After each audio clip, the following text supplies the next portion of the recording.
अरबी समुद्रातल्या छत्रपती शिवाजी महाराजांच्या स्मारकाचं नेमकं काय झालं असा सवाल उपस्थित करत संभाजीराजे छत्रपती आता राज्य सरकारला धारेवर धरतायत, केंद्र सरकारला धारेवर धरतायत। सोबतच ज्या ठिकाणी पंतप्रधान मोदींच्या हस्ते शिवस्मारकासाठीचं जलपूजन पार पडलेलं होतं त्या ठिकाणचा पाहणी दौरा आता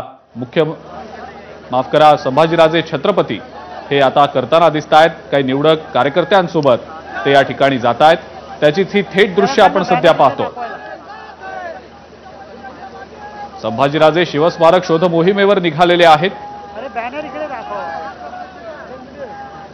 गेटवे ऑफ इंडिया परिसरातनं काही वेळापूर्वीच आपल्या 50 कार्यकर्त्यांसोबत संभाजीराजे छत्रपती आता निघालेले आहेत आणि ज्या ठिकाणी शिवस्मारकासाठी पंतप्रधान मोदींकडून जलपूजन झालेलं होतं त्या ठिकाणी आता संभाजीराजे पाहणी करणार आहेत। केंद्रात आणि राज्यात तुमचं सरकार आहे तरी अजूनही स्मारक का उभं राहिलं नाही असा सवाल संभाजीराजेंनी उपस्थित केला आहे।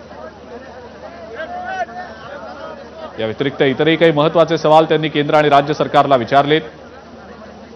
सोबतच राजकीय पक्षांना छत्रपती शिवाजी महाराजांच्या नावानं राजकारण करणं थांबवा असं आवाहन सुद्धा संभाजीराजेंनी केलेलं आहे। सरकारला धारेवर धरताना गड किल्ल्यांसाठी सरकारनं नेमका किती निधी दिला, किती निधी वापरला हे सांगावं अशी विचारणा देखील त्यांनी केलेली आहे। संभाजीराजे आणि शिवप्रेमींनी मुंबई